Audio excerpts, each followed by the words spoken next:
Hare Rama Rama Rama Hare Hare Hare Krishna Krishna Krishna Hare Hare Hare Rama Rama Rama Rama Hare Hare Hare Krishna Krishna Krishna Hare Hare Hare Rama Rama Rama Hare Jaya Nityananda Ram Nityananda Ram Nityananda Ram Jaya Nityananda Ram Jaya Nityananda Ram Nityananda Ram Nityananda Ram Jaya Nityananda Ram। हरे कृष्णा प्रभु दंडवत प्रणाम। इसका अर्थ देखेंगे हम।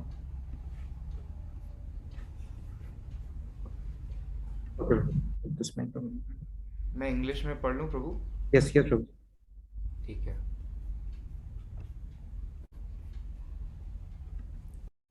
Translation. The lotus feet of Lord Nityananda are a shelter where one will get the soothing moonlight, not only of one, but of millions of moons.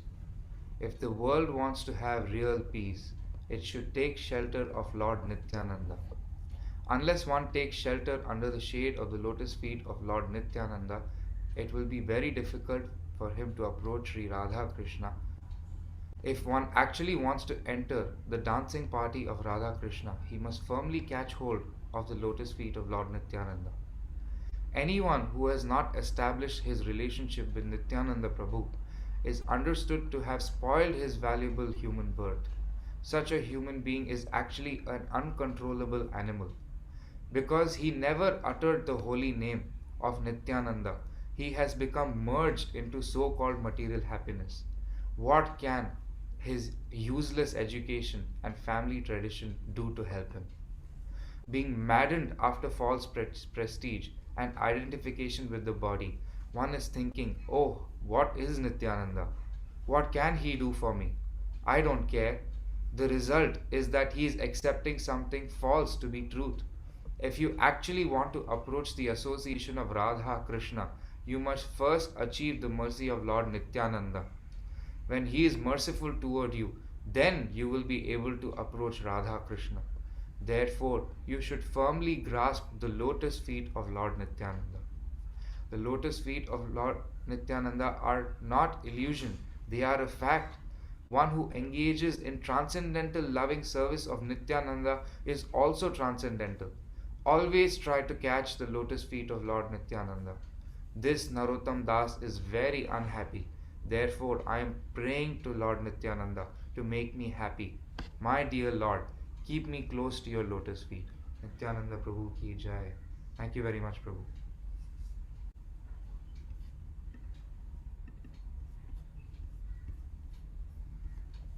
हरे कृष्णा। धन्यवाद रामराज प्रभु।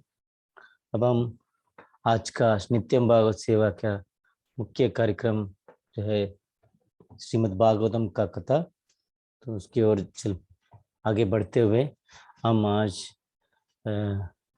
आनंदमय से हम हरिनाम आनंद प्रभु जी का स्वागत करते हैं। उनको आज का श्रीमद् भागवतम क्लास लेने के लिए हम आग्रह करेंगे। उससे पहले उनका परिचय करा देंगे। प्रभु इस काम से 1997 से जुड़े हुए हैं। प्रभु बहुत ही अच्छा कीर्तन करते हैं और क्लास भी बहुत बढ़िया देते हैं। हरे कृष्णा। और वो इस होलीनेस राधानाथ स्वामी महाराज के डिसाइपल है। उनका पहला जो फर्स्ट इनिशिएशन 2003 में हुआ था। प्रभु का बहुत सारा सेवा है, बस संक्षेप में बताएंगे। कीर्तन दुबई करके जो शिष्य उसमें वो प्रभु बहुत ही कीर्तन और क्लास लेते हुए सभी को जो अंतर्राष्ट्रीय स्तर पर सबको जोड़ते हैं। भक्त को ज्यादा बढ़ाना उनका लक्ष्य है और भक्ति में मतलब भक्ति में आगे लेके आना यही उनका से है। और जो प्रभु भक्ति वृक्ष क्लासेस में Bhagavatam class live lesson from Bhagavad Gita, जो मुख्य भगवद गीता का जो सूत्र है उसमें पढ़ाते हैं योगा स्टूडियोज में। शेयरिंग वैदिक नॉलेज टू ऑल, जो अपना वेद का ज्ञान है वो सबको पढ़ाते हैं। और प्रभु सबको प्रेरित करते हैं कि महामंत्र का जो जप है उसे नियमित रूप से प्रैक्टिस करें। और उनको प्रभु को सपोर्ट करते हुए उनका धर्म पत्नी अनुराधा केशवी देवदासी है, वो भी उन्होंने जयप्रताप स्वामी महाराज का डिसेबल है। और प्रभु के 3 पुत्र है, 3 सन्स, और उनका नाम है नैन निवास प्रभु, भक्ति धाम, उनको नाम दिया गया है भक्ति दामोदर, भक्ति श्रीधर एंड भक्ति देव देव देव देव। हरे कृष्ण। सो सभी भक्ति, पूरा परिवार भक्ति का स्वरूप ऐसा है, प्रेरित करते हुए हमें सब दामोदर देश में भक्ति का प्रभाव खिलाते हैं। उनका मिशन है हरिनाम का प्रचार और टू सभी कम्युनिटी में लेके जाना, यही है उनका मिशन है। तो आज हरिनाम आनंद प्रभु को मैं आमंत्रित करता हूँ आज के नित्यम भागवत सेवा में। आज का नित्यम भागवत सत्र को आगे बढ़ते हुए हमें सुनेंगे Harinam Anand Prabhu. Hare Krishna Prabhu, sorry in case any mistakes in introduction. Hare Krishna. No problem, Prabhu. Hare Krishna. Hare Krishna. We'll begin with a small bhajan.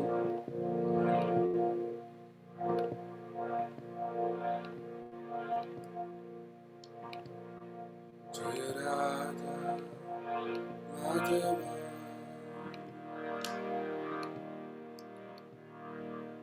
Jaya Kunja Bihari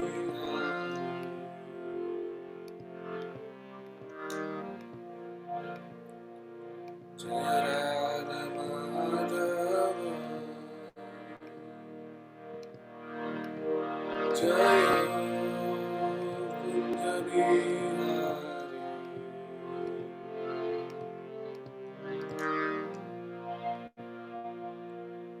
Jaya Radha Madhava Jaya Kunja Bihari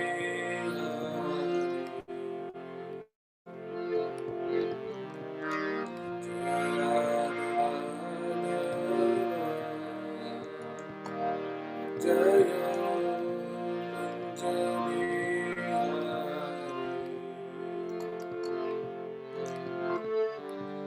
Gopi Jana Vallabha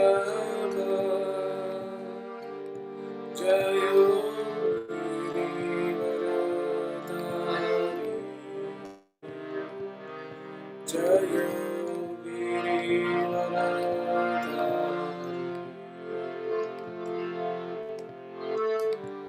Gopi Jana Vallabha Jaya Girivaradhari Jaya Girivaradhari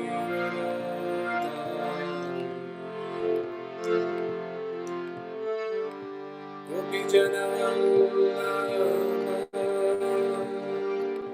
Jaya Girivaradhari Jaya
Yamuna तीरावनचारी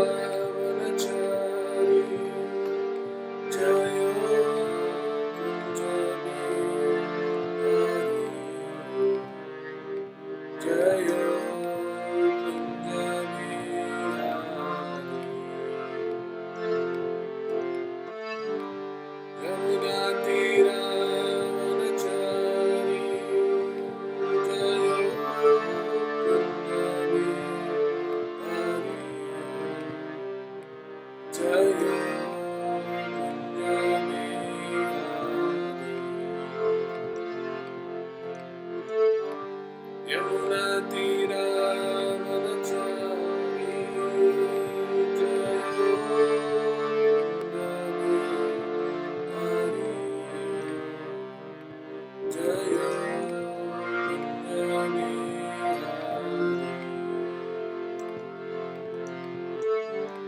Yamuna तीरावनचारी जय कुंज बिहारी जय कुंज बिहारी जय Radha Madhav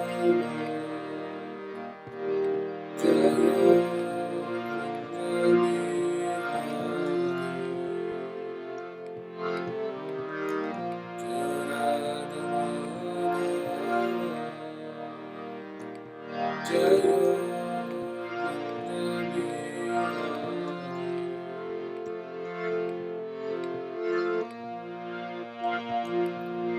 Hare Krishna, Hare Krishna, Krishna Krishna,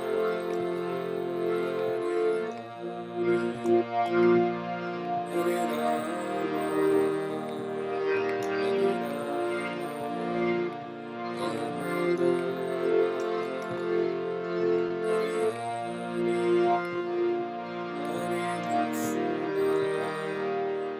Hare Hare, Hare Krishna, Krishna Krishna,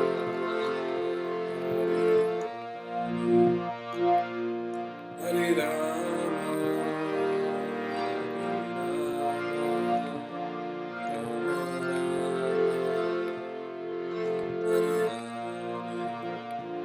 Jaya Radha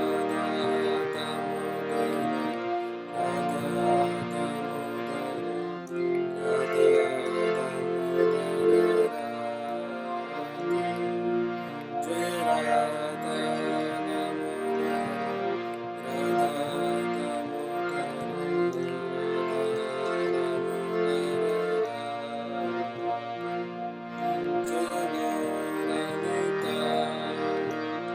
Radha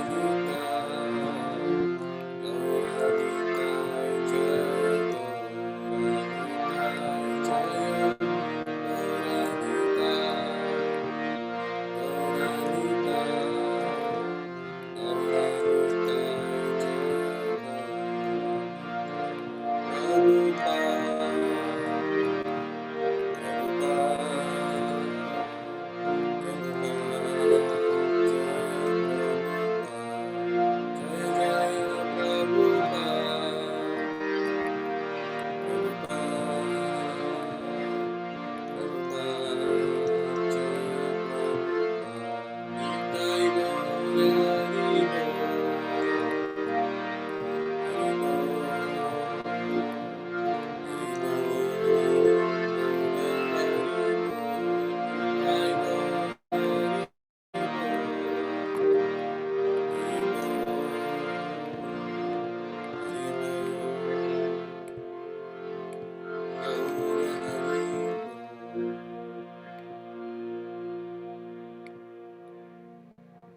Shri Hari नाम संकीर्तन की।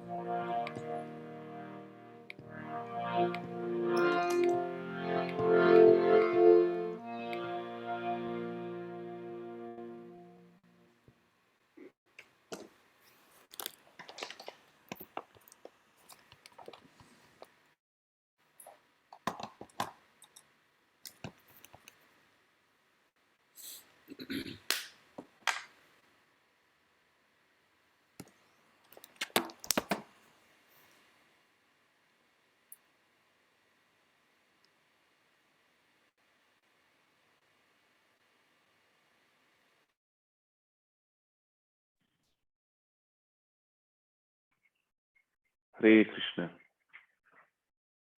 हरे कृष्ण। मैं बहुत बहुत आभारी हूँ सभी वरिष्ठ वैष्णवों का कि आज मुझे श्रीमद् भागवतम के बारे में कुछ बोलने का अवसर मिला है। और मैं खुद अनक्वालिफाइड हूँ, मेरी कोई योग्यता नहीं है, फिर भी मैं कोशिश करूँगा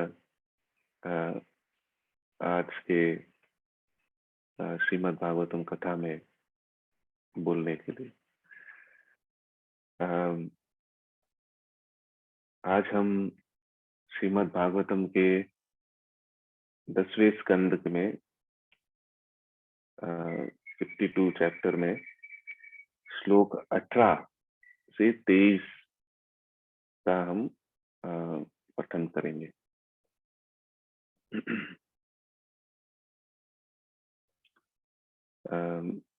मैं रिक्वेस्ट करूंगा किसी भक्त को हिंदी में इसका अनुवाद, शब्दार्थ और अनुवाद पढ़ने के लिए।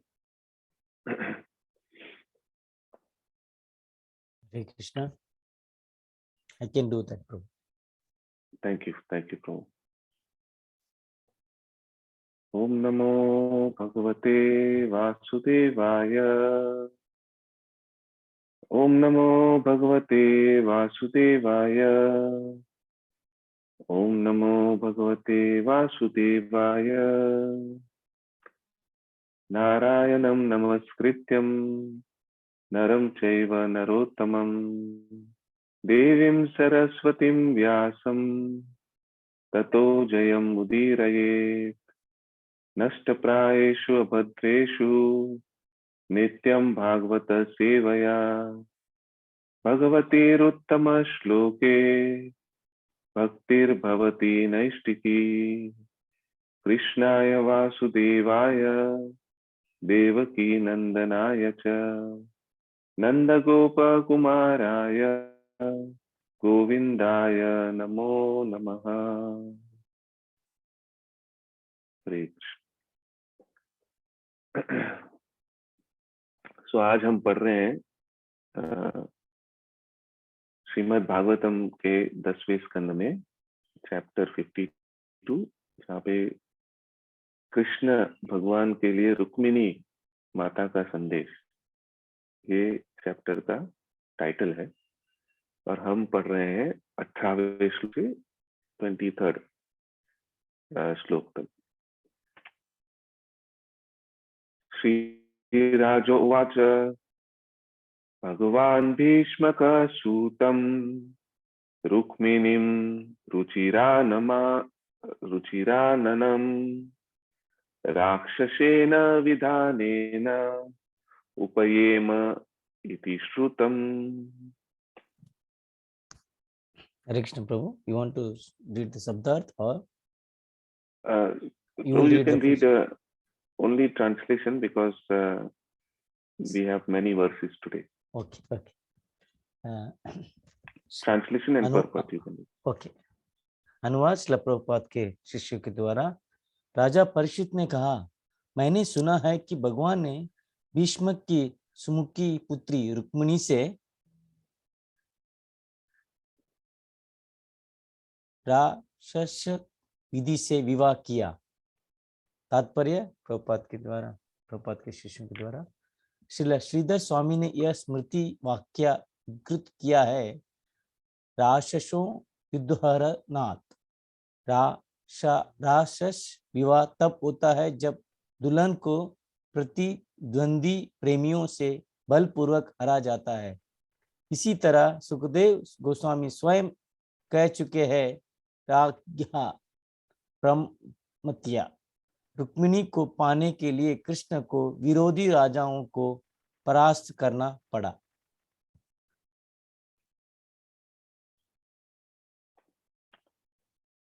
Text 19. भगवान् श्रोतुमिच्छामि कृष्णस्यामित तेजसः यथा मागध शल्वादिं जित्वा कन्याम् भारत। हरे कृष्णा। अनुवाद और तात्पर्य। हे प्रभु, मैं यह सुनने का इच्छुक हूँ कि असीम बलशाली भगवान कृष्ण के किस तरह मगध तथा साल्व जैसे राजाओं को हराकर अपनी दुल्हन को हर ले गए। तात्पर्य। हमें यह नहीं सोचना चाहिए कि श्री कृष्ण जरासंध से सचमुच भयभीत थे। हम अगले अध्याय में देखेंगे कि श्री कृष्ण जरासंध तथा उसके सैनिकों को सरलता से हरा देते हैं। अतः हमें कभी भी भगवान कृष्ण के पराक्रम के विषय में संशय नहीं करना चाहिए। टेक्स्ट 20। ब्रह्मन् कृष्ण कथा पुण्या माध्वीर्लोकमलापहा को नु तृप्येत शृण्वानः श्रुतज्ञो नित्यनूतनः। कृष्ण। अनुवाद। हे ब्राह्मण, ऐसा कौन सा अनुभवी श्रोता होगा जो कृष्ण की पवित्र, मनोहर तथा नित्य नवीन कथाओं को, जो संसार के कलमश को धो देने वाली है, सुनकर कभी तृप्त हो सकेंगे। टेक्स्ट 21। श्रीबादरायणिर्उवाच राजसिद्धिष्मको नाम विदर्भाधिपतिर्महान् तस्य पञ्चाभवन् पुत्राः कन्यैका च वरानना। अनुवाद। श्री बादरायणी ने कहा, भीष्मक नामक एक राजा था जो विदर्भ का शक्तिशाली शासक था। उसके 5 पुत्र तथा एक सुमुखी पुत्री थी। टेक्स्ट 22। रुक्मी अग्रजो रुक्मराथो रुक्मबाहुरनन्तरः रुक्मकेशो रुक्ममामली रुक्मिणी एष श्वशासति। अनुवाद। रुक्मी सबसे बड़ा पुत्र था, उसके बाद रुक्मरथ, रुक्माबाहु, रुक्मकेश तथा रुक्ममाली थे। उनकी बहन सती रुक्मणी थी। टेक्स्ट 23। सोपश्रुत्य मुकुन्दस्य रूपवीर्य गुणश्रियः गृहागतैर्गीयमाना तम्मेने सदृशं पतिम्। अनुवाद और तात्पर्य। महल में आने वालों के मुख से जो प्रायः मुकुंद के बारे में गुणगान करते थे, मुकुंद के सौंदर्य, पराक्रम, दिव्य चरित्र तथा ऐश्वर्य के बारे में सुनकर रुक्मिणी ने निश्चय किया कि वे ही उसके उपयुक्त पति होंगे। तात्पर्य। सदृशम शब्द सूचित करता है कि रुक्मिणी तथा श्री कृष्ण में एक जैसे गुण थे, अतः स्वाभाविक था कि वे एक दूसरे के प्रति आकृष्ट होते। राजा भीष्मक साधु व्यक्ति के, अतएव उनके महल में अनेक साधु पुरुष आते रहे होंगे। यह साधु पुरुष अवश्य ही श्री कृष्ण की महिमा के विषय में मुत्कंड प्रचार करते थे। Hare Krishna. Thank you very much Prabhu. ओम ज्ञानतिमिरन्धस्य ज्ञानाञ्जनशलाकया चक्षुरुन्मिलितं येन तस्मै श्रीगुरवे नमः। हरे कृष्ण।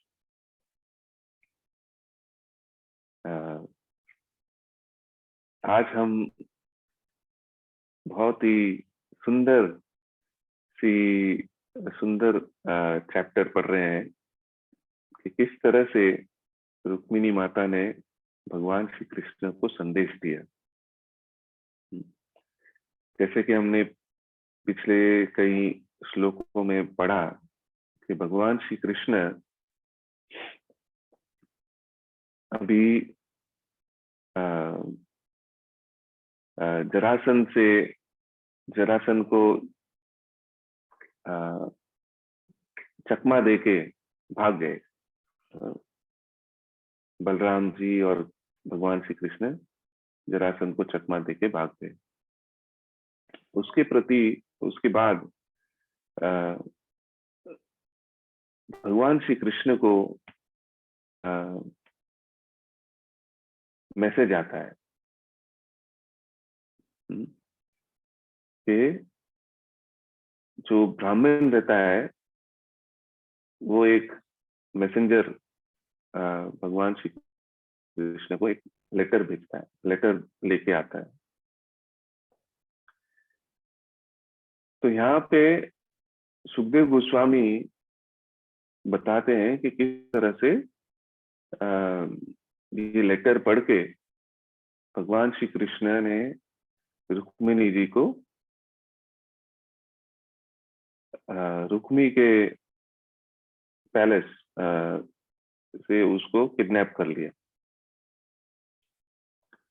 तो परीक्षित महाराज सवाल पूछते हैं और यहाँ पे हम देखते हैं कि किस तरह से परीक्षित महाराज इतने अटेंटिव थे। हालांकि उनको 7 दिनों में मरने का श्राप मिला था, लेकिन वो ऐसे नहीं थे कि चलो मैं मरने वाला हूँ कि चलो जल्दी जल्दी बताओ मुझे खत्म करना है। लेकिन वो बहुत ही ईगर थे सुनने के लिए भगवान की कथा।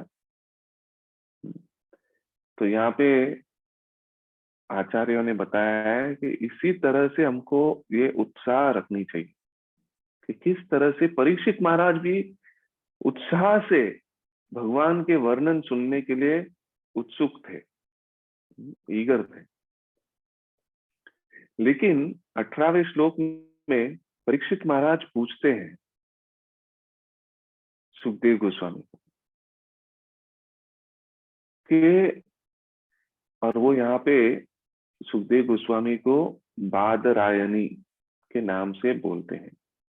वो एक्चुअली बादरायण वेदव्यास जी का नाम था, और क्योंकि सुखदेव गोस्वामी बादरायण के पुत्र थे इसलिए उनका नाम बादरायणी के नाम से उनको बुलाते हैं। सो परीक्षित महाराज सुखदेव गोस्वामी से पूछते हैं कि मैंने ऐसे सुना है कि भगवान श्री कृष्ण ने इस बहुत ही सुंदर रुक्मिणी जी को किडनैप करके शादी किया, जो उस जमाने में राक्षस की स्टाइल में शादी किया, ऐसे मैंने सुना है। तो यहाँ से हमको ये पता चलता है कि वो जमाने में भी लोग रूमर्स फैलाते थे। रूमर्स मतलब जो सही बात नहीं है वो भी फैलाने लगते थे भगवान के रहने के बावजूद। भगवान के बारे में बुरा भी बोलने वाले बहुत लोग थे।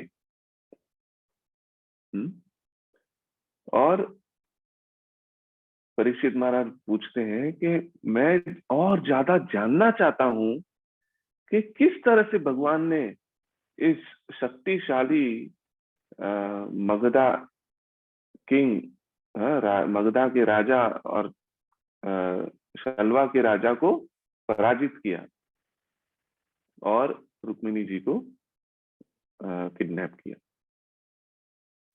तो यहाँ से हमको पहले ये जानना चाहिए कि ये हमको जैसे कि पता है कि रुक्मिणी देवी विदर्भा के राजा उनकी पुत्र थी,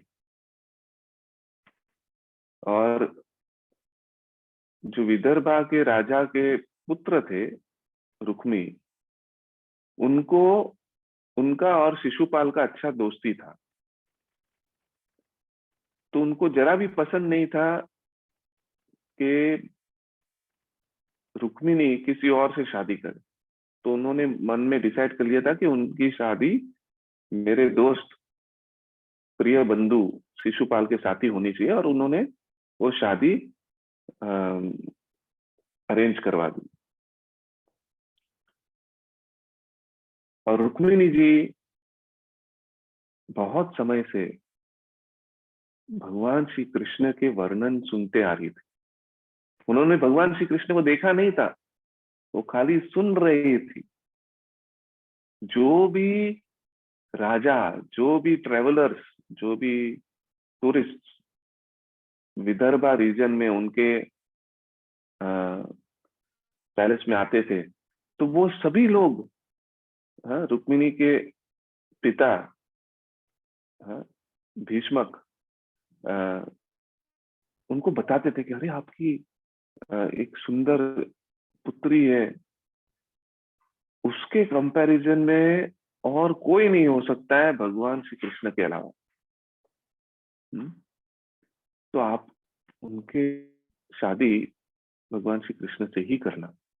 और जो भी आता था वो भगवान श्री कृष्ण के वर्णन करते रहते कि वो इतने सुंदर है, उन्होंने कितनी सारी लीलाएं की है और वो कितने दयालु है, ऐसा सब वो खाली सुनती थी। तो रुक्मिणी देवी खाली सुनने के वजह से उनको भगवान श्री कृष्ण से प्रेम हो गया। तो आचार्य बताते हैं कि हमको भी इसी भाव में हरि नाम का जप करना चाहिए। हमने भी ऐसे तो देखा नहीं है भगवान को, लेकिन हम भगवान के प्रति इतना प्रेम कैसे उत्पन्न कर सकते हैं?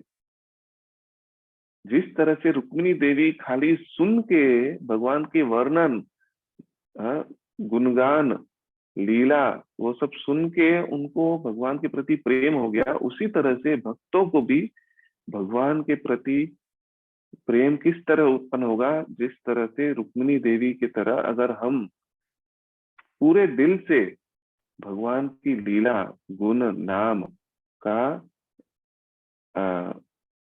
सुनते रहे और बोलते रहे। तो यहाँ पे परीक्षित महाराज जो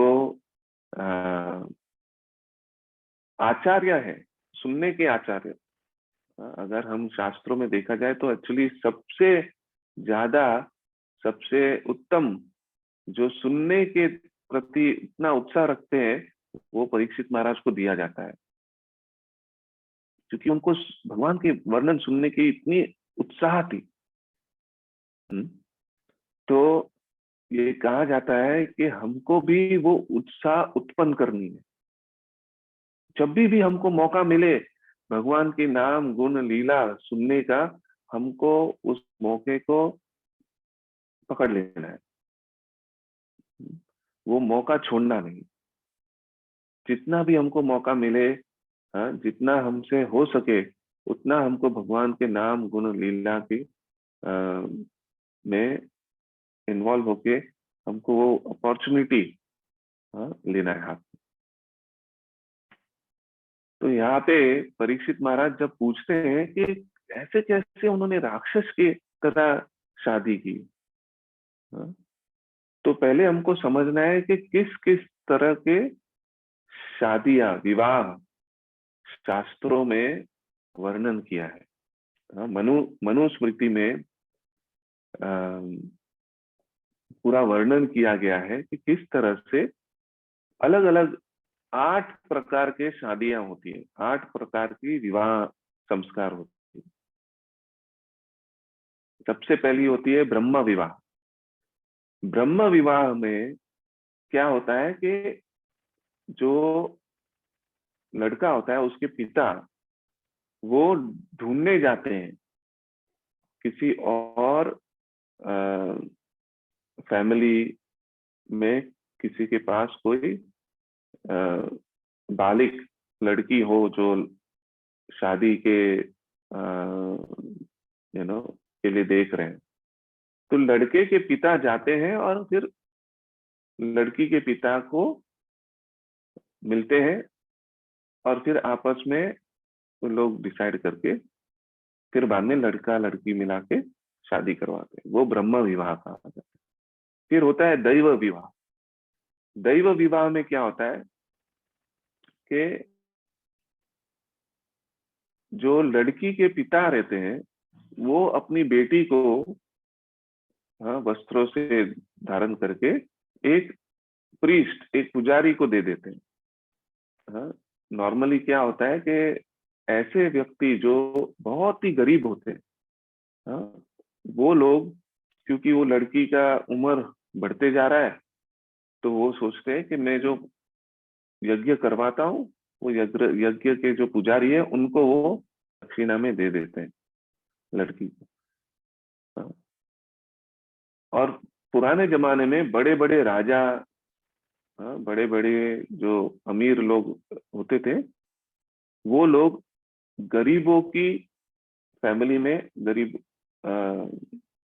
पिता, जो लड़की के पिता है, उनकी शादी ऐसे करवाते थे। वो पूरा अरेंजमेंट उन लोग करते थे, तो उसको बोलते हैं दैव विवाह। फिर होता है अर्श विवाह। अर्श विवाह में क्या होता है कि जो लड़का होता है, ग्रूम, वो लड़की के पिता को एक गाय और बुल वो दान में देता है। तो पुराने जमाने में क्या होता है कि गाय और बुल जो रहता है, वो दान देने से बहुत बहुत बहुत बड़ा पुण्य मिलता है, दोनों साथ में। तो ऐसी शादी जिसमें एक गाय और बुल दे के लड़का लड़की के पिता को मनाता है, उसको बोलते हैं अर्श विवाह। और हमने देखा है कि किस तरह से पांडु ने माद्री, जो नकुल सहदेव की जो माता थी माद्री, उनके साथ इसी तरह से शादी की थी। और दशरथ महाराज ने भी कैकेयी के साथ इसी तरह से शादी किया था। उन्होंने रिटर्न में गाय और बुल दिया था। फिर चौथा है प्रजापत्य विवाह। प्रजापत्य विवाह और ब्रह्म विवाह में बहुत सारी समानता है, खाली फर्क इतना ही है कि प्रजापत्य विवाह में जो लड़की के पिता रहते हैं, वो अपनी लड़की को लड़के के पिता को सौंप देते हैं। और ऐसा क्यों होता है? क्योंकि दोनों लड़की और लड़का बहुत ही कम उम्र के बच्चे रहते हैं, वो बहुत ही यंग रहते हैं। तो इसीलिए जब तक वो बड़े नहीं हो जाते, तब तक मैं अपनी लड़की का हाथ आपको सौंपता हूँ, आप टेक केयर करिए, जब तक वो दोनों बड़े नहीं होते। तो ये प्रजापत्य विवाह। और पांचवा है गंधर्व विवाह। गंधर्व विवाह क्या है? जो आज के जमाने में हम बोलते हैं लव मैरिज, जो दोनों लड़की और लड़का आपस में प्रेम करते हैं और आपस में डिसाइड करते हैं, और फिर आपस में वो लोग डिसीजन ले लेते हैं कि भाई हम शादी करेंगे। तो ये होता है गंधर्व विवाह। तो ये जो 5 तरह के विवाह है, ये शास्त्रों में अलाउड है। ये मनुस्मृति में कहा गया है। छठवां विवाह जो है वो असुर विवाह। असुर विवाह क्या है कि जहां पे लड़का वो लड़की के पिता को डाउरी देता है। आप समझ गए? जो लड़का रहता है वो लड़की के पिता को डाउरी देता है, मतलब वो लड़की को पैसे से खरीदता है। तो ये कॉन्सेप्ट हिंदुओं में तो नहीं है, लेकिन मैंने देखा है कि यहाँ पे काफी लोग, कोई कोई अलग जो रिलीजन फॉलो करते हैं, उन लोग ये करते हैं कि लड़का पैसा देता है लड़की से शादी करने। इसीलिए हम देखते हैं कि कई कई जगह पे एक बुढ़ा आदमी एक बहुत ही जवान लड़की से शादी करता है। क्यों? क्योंकि उसने पैसा दिया है उसके बाप को।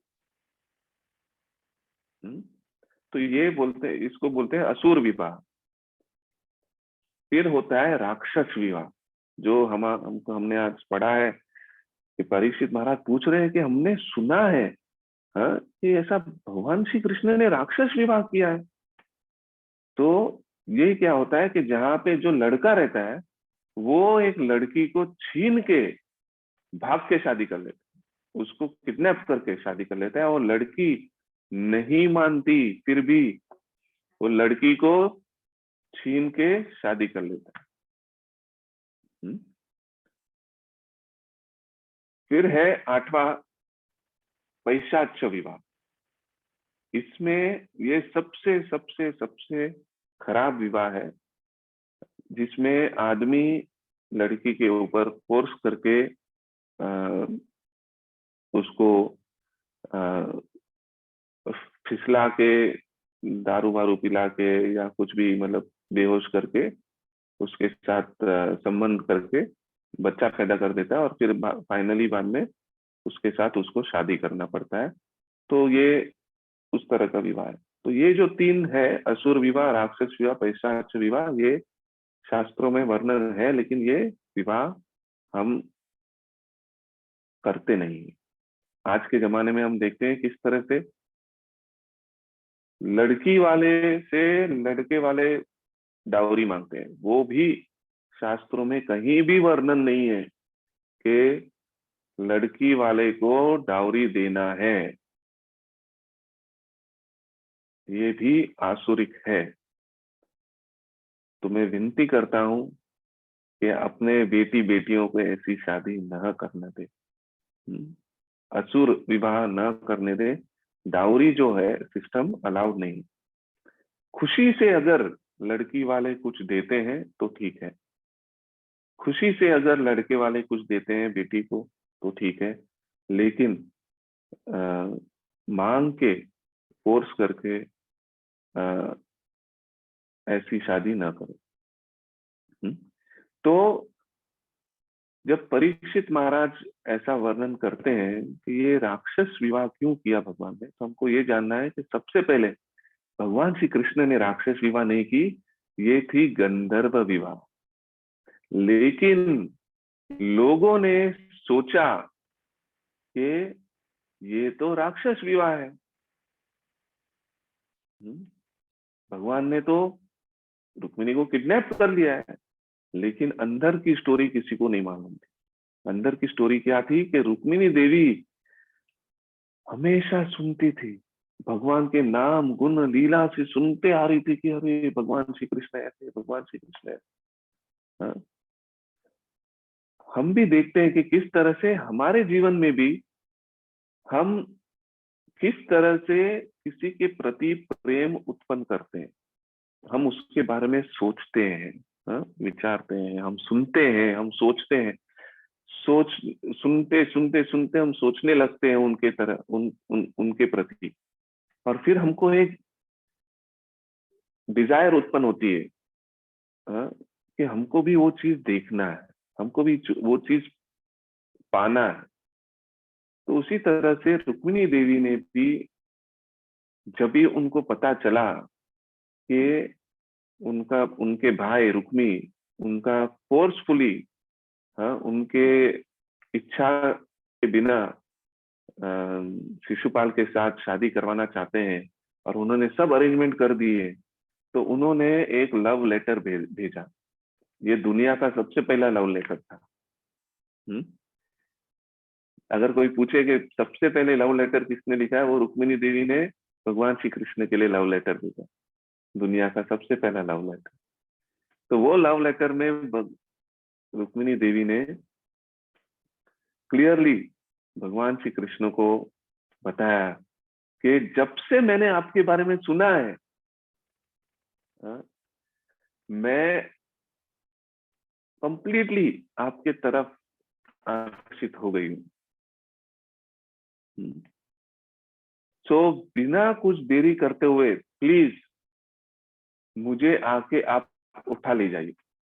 इसके पहले कि शिशुपाल मेरे से शादी कर ले, आप मुझे उठा ले जाइए। मैं हर रोज माता अंबा, अंबिका, दुर्गा माता के मंदिर में जाती हूँ उनकी पूजा करने के लिए, और वो रुक्मिणी देवी, अंबिका देवी, दुर्गा माता को रोज पूजा करने के समय प्रार्थना करती थी कि प्लीज मुझे कृष्ण भगवान, हाँ, भगवान श्री कृष्ण से ही शादी करनी है। तो वो इच्छा हमेशा रुक्मिणी देवी दुर्गा माता को प्रे करती थी। तो वो उनका डेली रूटीन था। तो क्योंकि उनका ये डेली रूटीन था, तो कोई शक नहीं करता था कि भाई ये रुक्मिणी देवी कहाँ जा रही है, अभी शादी होने वाली है। तो उनको सबको लगेगा मैं अंबिका देवी दुर्गा माता के मंदिर जा रही हूँ उनकी पूजा करने के लिए। तो मैं जब वहां जाऊंगी तभी आप मुझे उठा लेके जाओ। हाँ, वही बेस्ट अपॉर्चुनिटी है। हाँ? और अगर आप मुझे यहाँ से उठा के नहीं लेके गए तो मैं अपने आप में सुसाइड कर लूंगी। मैं फास्टिंग करके सुसाइड कर लूंगी। अलग अलग तपस्या करके मैं अपने आप को मार डालूंगी। और मरने के पश्चात, मरने के बाद अगले जन्म में मैं आपसे ही शादी करूंगी। ऐसा करके उन्होंने भगवान श्री कृष्ण को लव लेटर भेजा। और जैसे ही भगवान श्री कृष्ण ने वो लव लेटर भेजा तो भगवान श्री कृष्ण ने भी निश्चित कर लिया कि भाई मैं रुक्मिणी से ही शादी करूंगा। हाँ, और उन्होंने अपना प्रवेश, हाँ, यहाँ पे वर्णन है कि किस तरह से हमको, हाँ, भगवान श्री कृष्ण के प्रवेश पे डाउट नहीं करना चाहिए। क्योंकि वो जरासंध से भाग गए, हाँ, उनको चकमा देके भाग गए, उनसे लड़ाई नहीं की। हाँ, इसका मतलब ये नहीं कि भगवान श्री कृष्ण डरपोक थे। उनकी भी एक स्ट्रेटेजी थी जो आगे चल के हमको पता चलेगी। हाँ, लेकिन भगवान श्री कृष्ण, जिस तरह से रुक्मिणी ने भगवान श्री कृष्ण का वर्णन सुन सुन के उनके प्रति प्रेम हुआ था, उसी तरह से भगवान श्री कृष्ण ने भी रुक्मिणी के बारे में सुन सुन के उनके प्रति उनको भी प्रेम था। तो क्योंकि दोनों, रुक्मिणी देवी और कृष्ण भगवान, दोनों ने अपने एक दूसरे के बारे में सुनने के बाद उनको एक दूसरे के प्रति प्रेम था। और वो प्रेम के वजह से उन दोनों ने खुशी से एक दूसरे को मान के, हाँ, शादी करने का निश्चय किया। इसीलिए वो राक्षस विवाह नहीं, वो गंधर्व विवाह में आता है। लेकिन क्योंकि हमारी विचारधारा इतनी कपट है, हम सोचते, लोगों ने सोचा कि वो राक्षस विवाह, बट शास्त्रों में राक्षस विवाह उचित नहीं है, वो सही चीज नहीं है। तो यहाँ पे हम देखते हैं कि किस तरह से भगवान श्री कृष्ण ने रुक्मिणी का हरण किया और उनसे शादी की। और उनके जो भाई थे रुक्मी, वो आगे चल के हम देखेंगे कि किस तरह से भगवान श्री कृष्ण ने रुक्मी को भी पराजित किया। और हम ये भी देखते हैं कि किस तरह से सुखदेव गोस्वामी भी, हम मानते हैं कि वो लेक्चर या भगवान का वर्णन करने के आचार्य है। परीक्षित महाराज सुनने के आचार्य है और सुखदेव गोस्वामी वर्णन करने के आचार्य है। तो हम कभी भगवान के बारे में वर्णन कर सकते हैं जब भी हमने अच्छे से सुना हो। भगवान के नाम गुण लीला को अच्छे से, सिंसियरिटी से सुनने के लिए हमने प्रयत्न किया हो और सुनने की इच्छा रखते हैं। हम सोच रहे हैं कि भगवान जब हम पे कब कब कृपालु होंगे। हम सोचते हैं अगर हमको बहुत पैसा मिल गया तो उसका मतलब है भगवान कृपालु है। भगवान की कृपा का मतलब है भगवान हमको भक्तों का संग देते हैं। भगवान अगर हम किसी पे भगवान अगर कृपा करते हैं तो उसका मतलब है कि वो कृपा हमको कैसे मिलती है? कृपा मिलती है भगवान हमको भक्तों का संग करने का अवसर देते हैं। और अगर वो संग हमने अवसर लिया तो सबसे पहली चीज क्या होगी? हम दर्शन लेते हैं। भक्तों का दर्शन, भगवान का दर्शन, मंदिर में जा। और अगर हमने वो दर्शन लेते वक्त भगवान की कुछ अप्रिशिएशन, कुछ प्रतिष्ठा की हमने, तो हम अगर हमको भगवान दूसरा, हाँ, हमको आशीर्वाद देते हैं भगवान का प्रसाद। पहले हमको भगवान देखने का मर्सी देते हैं कि चलो मैं तुम पर बहुत खुश हूं, तुम अच्छे से अपना जीवन कर्म योग कर रहे हो, अभी मैं तुमको अवसर देता हूं कि तुमको मेरे भक्त का संग मिले और मेरा मंदिर में जाने का अवसर मिले। तो भगवान वो अरेंज कर देते। वो जाने के पश्चात जब हम भगवान का भक्तों का संग करते हैं और भक्तों का की प्रशंसा करते हैं, हम ग्रेटफुल है, ग्रेटिट्यूड है, हाँ, कृतज्ञ है, और भगवान के दर्शन से भी हम बहुत विनम्रता से प्रे करते हैं, तो भगवान हमको और एक बार सेकेंड लेवल का जो मर्सी देते हैं वो भगवान का प्रसाद। और जब प्रसाद खाने के पश्चात हम भगवान की प्रसाद का भी वर्णन, प्रसाद की भी प्रशंसा करते हैं, तो क्या होता है? भगवान हमको सबसे बड़ा जो उनका आशीर्वाद है वो है सुनने की रुचि।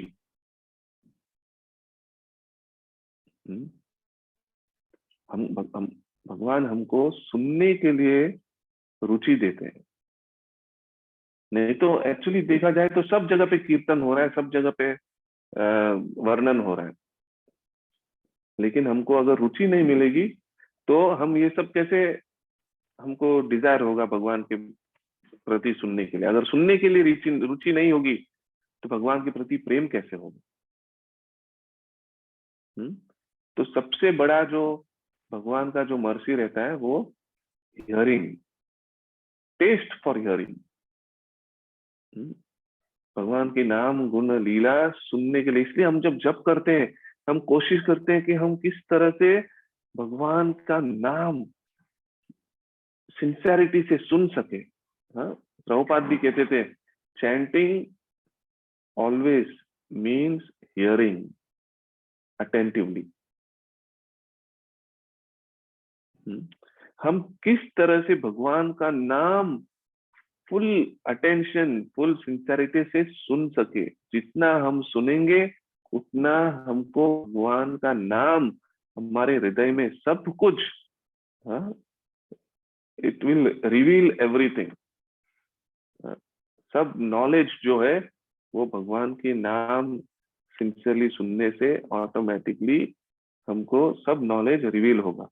और जब सब नॉलेज रिवील होगा तो ऑटोमेटिकली आप सभी डिसीजन भी सही लेंगे लाइफ में। क्योंकि भगवान जो हमारे परमात्मा जो हमारे हृदय में है वो हमको सही तरह से गाइड भी करे। तो इसलिए परीक्षित महाराज यहाँ पे फुल सिंसियरिटी से सुन रहे थे और उन्होंने ये डाउट पूछा सुखदेव गोस्वामी बादरायणी से कि किस तरह से भगवान श्री कृष्ण ने इस मगधा और शलवा राजाओं को डिफीट किया, और किस तरह से मैंने ऐसे सुना है कि रुक्मिणी देवी को उन्होंने किडनैप किया था। क्या आप इसके बारे में थोड़ा बहुत बताएंगे? Hare Krishna. So thank you very much. मैं आभारी हूँ सभी भक्तों का आज के इस चैप्टर का हमको अवसर मिला वर्णन करने के लिए। एक्चुअली साउथ इंडिया में एक बहुत ही अच्छा स्टोरी है इसके बारे में, मैं मतलब अभी समय नहीं है, मैं फिर कभी बताऊंगा। हरे कृष्ण। हरे कृष्णा। धन्यवाद प्रभु। बहुत ही अच्छी तरह से हमें सुनने का महत्व बता के, और 8 विवाह किस तरह होता है वो भी आपने बहुत ही अच्छी तरह से बताया। आज हम इतना भगवान के बारे में सुनने की जो आसक्ति कितना कैसा बढ़ाना है करके हमने रुक्मिणी माता से आपके थ्रू सुन लिए। हरे कृष्णा। तो आज हम आमंत्रित करते हैं कोई प्रश्न या टिप्पणी की प्रभु आप एक 5-10 मिनट तक प्रश्न लेंगे। तो कोई किसी का प्रश्न है तो माइक ऑन करके प्लीज आप बोलिए।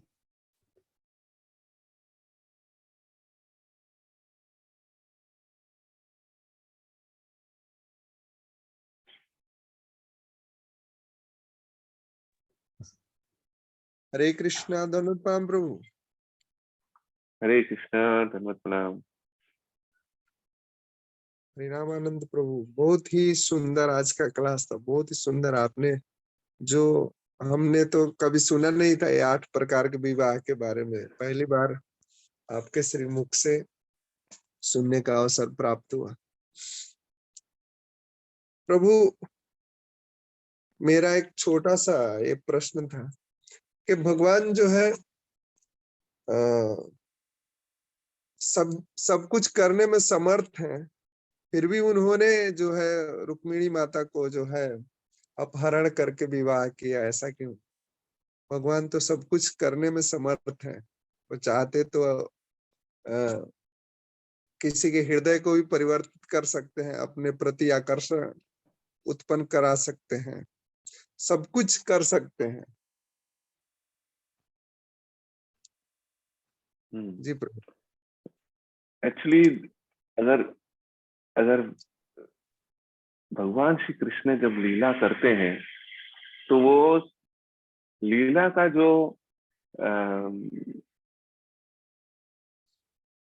जिस तरह से सभी भक्तों का अलग अलग विचारधारा होती है। और क्षमा कीजिए, मेरे घर में थोड़ा मिक्सर चल रहा है तो थोड़ा साउंड है।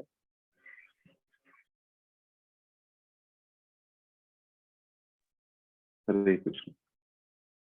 तो भगवान श्री कृष्ण जो है वो सभी भक्तों का इच्छा पूरा करने में लगे रहते हैं।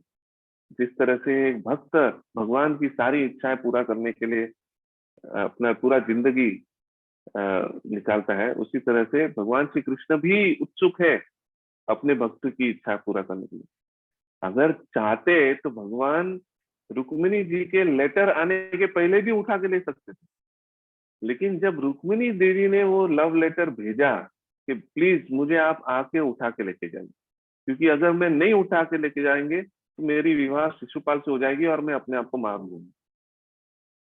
तो रुक्मिणी देवी को बचाने के लिए उन्होंने ये स्टेप लिया। और एक चीज हमको हमेशा ध्यान रखना है, भगवान श्री कृष्ण ऐसे है ना कि जब तक आप फुल्ली सरेंडर नहीं करेंगे वो नहीं आएंगे। हाँ, इसलिए भगवान श्री कृष्ण गीता में भी बोलते हैं सर्व धर्मान परित्यज्य, सब छोड़ दो। हाँ, मामेकम शरणम व्रज, मेरे ही शरण लो, फिर अहम त्वम सर्व पापे, फिर मैं आपकी सभी पापों का विनाश करूंगा, मोक्षयिष्यामि मा शुचः। तो उसी तरह से रुक्मिणी देवी को भी एंड मोमेंट तक भगवान ने लटका के रखा। सोचो आप, रुक्मिणी देवी का सिचुएशन कैसा था। वो अभी शादी करने जा ही रही है, और उनको मालूम नहीं है कि वो लेटर पहुंचा है कि नहीं, भगवान श्री कृष्ण ने पढ़ा है कि नहीं। लेकिन मन में उन्होंने वो लेटर वो ब्राह्मण द्विज के द्वारा भेज दिया। और वो एक्सपेक्ट कर रही कि भगवान मुझे आके किडनैप कर ले। तो ये एक्चुअली भगवान चाहते तो सबका हृदय चेंज कर सकते थे, दुर्योधन का भी हृदय चेंज कर सकते थे, भीष्मक और रुक्मी का भी हृदय चेंज कर सकते थे। लेकिन अगर वो सब हृदय चेंज करने में लग गए तो फिर महाभारत ही नहीं बचेगा। अगर वो महाभारत ही नहीं बचेगा तो गीता का ज्ञान कैसे बाहर आएगा। तो इसीलिए भगवान ऐसे सब लीला करते हैं। बहुत बहुत धन्यवाद प्रभु। और एक आपसे विनती है कि आपने एक कहा था कि एक साउथ इंडिया में कुछ स्टोरी है, तो मैंने हाँ। चैट में भी दिया है और आपसे भी निवेदन करता हूँ कि ये स्टोरी आप शेयर करें 2 मिनट। हरे कृष्णा। तो क्या होता है कि एक बार केरला में एक गांव है, उसका नाम है कोट्टूयूर। तो उस गांव में एक बहुत बड़े अ, अ, पंडित है। हाँ, और उसका नाम है पुंथानम। ये 1000 साल पुरानी कविता है, स्टोरी है। तो पुंथानम जो रहता है वो भगवान के बहुत बड़े भक्त रहते हैं, बहुत ही सिंसियर डिवोटी रहते हैं। और उनकी उनको श्रीमद् भागवत कथा, श्रीमद् भागवतम पढ़ने की बहुत ही इच्छा, मतलब वो पूरे डूब जाते हैं श्रीमद् भागवतम पढ़ने। केरला डिवोटी है, मलयालम डिवोटी। तो पुंथानम, और क्योंकि उनको भागवत पढ़ने की इतनी इच्छा और पढ़ने और पढ़ाने की इतनी इच्छा रही, तो सभी गांव वाले उनका सुनते थे भागवत कथा। तो क्या होता था, एक कुट्टूयूर के वहां पे एक छोटा सा पर्वत है जहाँ पे साल में एक ही बार भगवान श्री शिव का मंदिर खुलता है, 1 हफ्ते के लिए। तो सभी गांव वाले वो 1 हफ्ते के लिए वो जंगल में जाके नदी पार करके वो माउंटेन, वो पर्वत के वहां पे मंदिर जो है, वहां पे 1 हफ्ते के लिए यात्रा होती है। तो 1 हफ्ते के लिए वहां पे सब सेलिब्रेशन होता है। तो वहां पे जाते थे। तो उन्होंने सोचा कि चलो इस बार हम पुंथानम को मौका देते हैं, 1 हफ्ते के लिए हम भागवत सप्ताह, हाँ, भगवान शिव जी के मंदिर में हम रोज शाम को रखेंगे। तो पहले दिन में जब भी पुंथानम को कहा गया कि आप प्लीज भागवत सप्ताह करिए, तो पुंथानम अपना भागवत की किताब निकालते हैं और फिर निकालने के बाद ऐसे ही एक पेज खोलते हैं। और जैसे ही वो एक पेज खोलते हैं तो वो पेज खुलता है इस 52 चैप्टर में। हाँ, 52 चैप्टर 10वें स्कंद में, जैसे हमने आज पढ़ा, marriage of Krishna and Rukmini, sorry, Rukmini's message to lord Krishna, Krishna kidnaps Rukmini, marriage of Krishna and Rukmini. हाँ, ये जो 3 चैप्टर 52, 53, 54, तो 52 से शुरू होता है पूरा रुक्मिणी का स्टोरी। तो इस चैप्टर पे आता है। तो पुंथानम ये पूरे 3 चैप्टर का वर्णन करते हैं। हाँ? रुक्मिणी ने भगवान श्री कृष्ण को लव लेटर भेजा। 53 चैप्टर ने कृष्णा में भगवान श्री कृष्ण ने रुक्मिणी को किस तरह से किडनैप किया और कृष्ण और रुक्मिणी की शादी किस तरह से हुई। तो इसका वर्णन वो करते हैं और उसके बाद वो बुकमार्क रख देते हैं। बहुत ही सुंदरता से वो वर्णन करते हैं और उसके बाद बुकमार्क रख देते हैं। फिर सभी गांव वाले अपने अपने घर चले जाते हैं। रात हो जाती है, वो भागवत की पुस्तक वहीं पे रहती है। फिर दूसरे दिन वापस सब गांव वाले आते हैं, पुंथानम भी आता है, व्यासासन में बैठते हैं। फिर बाद में देखते हैं कि जो बुकमार्क उन्हें रखी थी 53 चैप्टर के 54 चैप्टर के बाद, वो वापस 52 पे आ गई है। तो वो सभी को पूछते, अरे ये किसने कर दी, हमने तो ये चैप्टर खत्म कर दी थी कल। तो फिर बाद में सब बोलते, नहीं नहीं नहीं, हम क्यों आपकी पुस्तक को छुएंगे। हाँ, तो हमने तो किसी ने छुआ नहीं है, कल रात को आपने जैसी रखी थी वैसी ही थी। तो फिर पुंथानम को लगता है कि चलो भगवान की यही इच्छा होगी कि आज भी मैं इसी के बारे में बात करूं। तो वापिस पुंथानम एकदम सुंदरता से, हाँ, इस 3 चैप्टर का किस तरह से भगवान रुक्मिणी को छेड़ते हैं शादी के बाद भी। रुक्मिणी माता जो है वो एक बहुत ही, मतलब, हम्बल पत्नी थी भगवान श्री कृष्ण की। सत्यभामा जो थी वो हमेशा कुछ ना कुछ मांगती थी। हाँ, मुझे ऐसा चाहिए, ऐसा नहीं, ऐसा क्यों नहीं किया, हाँ, कल वैलेंटाइंस डे मुझे फूल क्यों नहीं दिए। हाँ, ऐसा वो परेशान करती थी भगवान को। और भगवान की लीला उनको भी अच्छी लगती थी सत्यभामा की तरह, लेकिन रुक्मिणी के भी लीला भगवान बहुत ही प्रशंसा करते थे, लेकिन भगवान रुक्मिणी को चिढ़ाते। तो ऐसी तरह से बहुत अच्छी तरह से पुंथानम ने इस स्टोरी का वर्णन किया। फिर वापिस उन्होंने, जब ये पूरी कथा समाप्त हो गई, वापिस उन्होंने बुकमार्क रख दी। फिर बाद में सब गांव वाले अपने अपने गांव चले गए। फिर वापिस दूसरे दिन शाम को आए, तो वापिस वो बुकमार्क ऊपर आ गई 52 चैप्टर के ऊपर। तो वापिस पुंथानम सोचने लग गया, अरे ये क्या हो गया, वापिस ये चैप्टर के ऊपर किसी ने बुकमार्क रख दी। वापिस उसने सब गांव वालों को पूछा, तो वापिस गांव वालों ने बोला, भाई कोई यहाँ पे तो हमने कुछ छेड़ता नहीं है, कुछ नहीं करता, हमने तो कल आपने जो भागवत रखा था आपने उसके ऊपर कपड़ा रख दिया, फिर हमने दरवाजा बंद करके ताला मार दिया, किसी ने तो छुआ नहीं होगा। तो वापिस पुंथानम सोचता है चलो यही भगवान की इच्छा होगी करके वो वापिस पूरा वर्णन करता है। हाँ? तो ऐसे 7 दिन रोज रात को वो बुकमार्क रखते थे, और फिर वापिस दूसरे दिन वापिस वो बुकमार्क ऊपर आ जाती थी। तो 7 दिन यही हुआ, और 7 दिन में खाली यही 3 चैप्टर का वर्णन किया Poonthanam. How Rukmini's message to Lord Krishna, Krishna kidnaps Rukmini, and marriage of Krishna and Rukmini, यही 3 चैप्टर। और बाद में किस तरह से कृष्णा 60th चैप्टर में हम देखते हैं कृष्णा टीजीज क्वीन रुक्मिणी। तो जब भी 7वां दिन हो गया और ये कथा श्रीमद् भागवत की कथा सप्ताह खत्म हो गई, फिर बाद में सभी गांव वाले अपने अपने गांव चले गए, भगवान मंदिर भी लॉक कर दिया और सब चले गए। जब नदी पार करने लगे तभी पुंथानम को याद आया, अरे मैं तो अपना पुस्तक भूल गया, भागवत पुस्तक भूल गया। वो वापिस मंदिर की तरफ जाते हैं, और फिर जैसे ही वो मंदिर के दरवाजे तक पहुंचते हैं तो उनको अलग अलग आवाज अंदर से सुनाई देती। तो वो एक दरवाजे का जो चाबी का होल रहता है उसमें से वो देखते हैं, तो ऊपर देखते हैं तो सब भूत पिशाच सब घूम रहे हैं ऐसे ऊपर।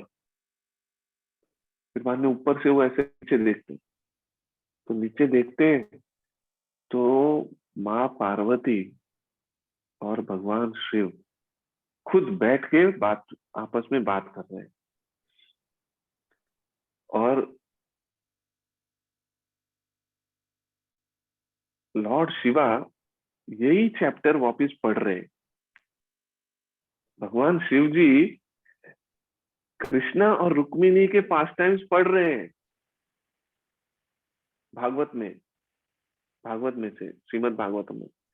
और वो बाद में पार्वती जी को पूछते हैं कैसा लगा।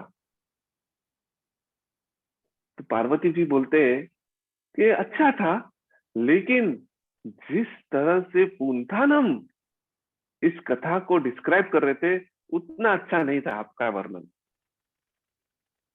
तो भगवान शिव जी भी बोलते हैं हाँ, मुझे भी पुंथानम ने जिस तरह से रुक्मिणी और भगवान श्री कृष्ण की लीला का वर्णन किए थे, मुझे भी इतना अच्छा लगा कि मैं रोज रात को आके उस बुकमार्क को आगे कर देता था, क्योंकि मुझे वापस सुनने की इच्छा होती थी। तो पुंथानम ये देख के इतना हृदय में भगवान के प्रति इतना प्रेम आ जाता है कि वो इतने भावुक हो जाते हैं कि हमेशा फिर वो भगवान के नाम गुण लीला का प्रचार करने लग जाते हैं फुल फ्लेज। तो यहाँ पे हम देखते हैं कि किस तरह भगवान शिव जी भी रुक्मिणी माता और भगवान श्री कृष्ण की जो लीला है, ये हस्बैंड वाइफ की जो लीला सुनने के प्रति इतना उन लोग भगवान शिव जी और पार्वती देवी उत्सुक। इसलिए जब मैं बता रहा था ये चैप्टर पढ़ने के टाइम मुझे इस लीला का, इस स्टोरी का मुझे याद आया, इसलिए मैंने सोचा कि बताओ। हरि बोल। बहुत बहुत धन्यवाद, बहुत बहुत धन्यवाद। हरे कृष्ण। हरे कृष्णा। बहुत ही अच्छी तरह से आपने पुंथानम का कहानी को लेके इतना अच्छी तरह से आपने ये अध्याय का और एक बार सुनने का आपने और हमें भी प्रेरित कर दिया है। और एक चैट में एक क्वेश्चन है प्रदीप जसवानी प्रभु का, इज मॉडर्न गंधर्व विवाह और love marriage good for the family and society? Hare Krishna. As long as Krishna is in the center, कोई भी शादी हो, जो 5 तरह की विवाह जो हमने डिस्क्राइब की ना, जो लास्ट 3 तो हमको करनी नहीं है ना, असुर, राक्षस और पैशाच, 5 तरह की विवाह में अगर भगवान Shri Krishna, Krishna consciousness is the center of the life, then no problem. लेकिन अगर एक दूसरे की इंद्र तृप्ति के लिए हम लव मैरिज करते हैं तो हमको मालूम है क्या होगा। आगे चल के कुछ भी हो सकता है, अच्छी शादी हो भी सकती है, नहीं भी हो सकती है। लेकिन अगर भगवान श्री कृष्ण शादी के, कृष्ण भावनामृत अगर शादी के पर्पस है, तो फिर जीवन में कोई भी चीज हम करें, हम पहले यही सोचेंगे भाई भगवान, भक्त और सत्संग के लिए क्या अच्छा होगा, तो सही है।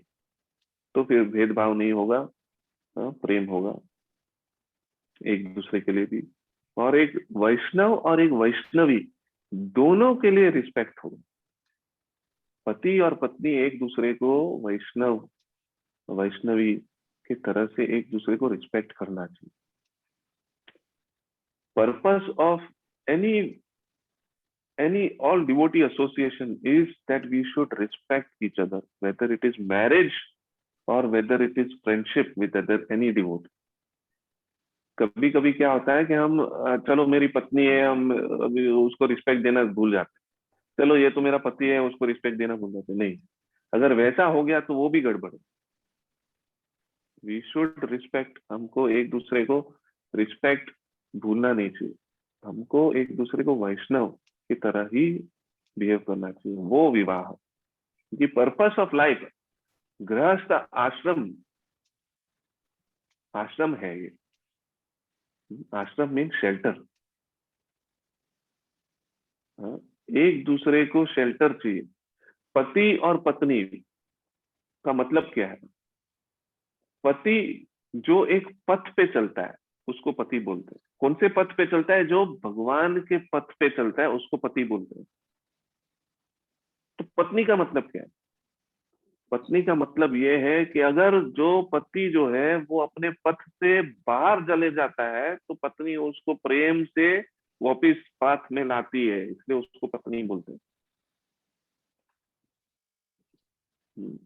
तो शादी का मतलब ही है कृष्ण भावनामृत में रहना, एक दूसरे को रिस्पेक्ट करना और भगवान का सेवा करना,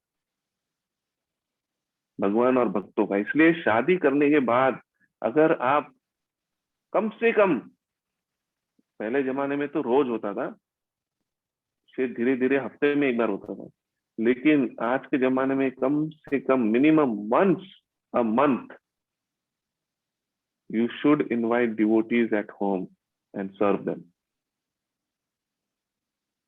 Grahastha ashram means serving others, not serving each other.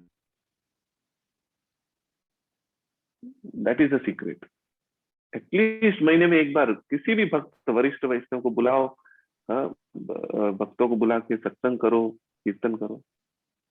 ये करना ही चाहिए, नहीं तो आपका स्पिरिचुअल लाइफ का डामाडोल हो जाएगा। मुंबई में हम बोलते हैं वाट लग जाएगा। कृष्ण भावनामृत में अगर हम शादीशुदा है, आप शादीशुदा है, तो महीने में एक प्रोग्राम तो करना ही चाहिए घर पे, नहीं तो हम घर गृहस्थी के जीवन में भूल जाएंगे सब। ऐसा है। हरे कृष्ण, धन्यवाद। सम्मान पूर्वक मैरिज लाइफ का बारे में आपसे अच्छी बताए। हरे कृष्ण। और एक सवाल है, just reference, what is the 8 types का मैरिज का रेफरेंस क्या है करके पूछ रहे, डॉक्यूमेंट कंटेन। मनुस्मृति में दिया गया है। मनुस्मृति में 8 तरह से शादी का वर्णन किया गया। इसीलिए परीक्षित महाराज भी बोलते हैं ये राक्षस स्टाइल में क्यों किया है। उनको भी मालूम है मनुस्मृति में 8 तरह के हैं, तो इसलिए परीक्षित महाराज पूछते हैं कि ये राक्षस विधि के हिसाब से क्यों किया है। ऐसा सुना है, ऐसे उन्होंने रूमर सुना।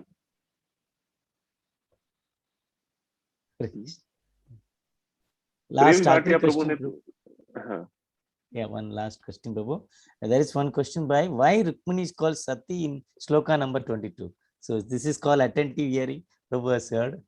Yes yes yes. तो सती सती का मतलब हम एक्चुअली ये क्या है, सती हमारे लिए सती का मतलब ये हो गया कि वो अग्नि में चली जाती है इसलिए सती, बट एक्चुअली सती का मतलब है प्योर। तो इसलिए रुक्मिणी देवी इज कंसिडर्ड एज प्योर, तो इसलिए उनको सती के नाम से बुलाया गया। Hare Krishna. Is completed, Prabhu? Your answer completed? Yes yes. Okay. Hare Krishna. So आज प्रश्न का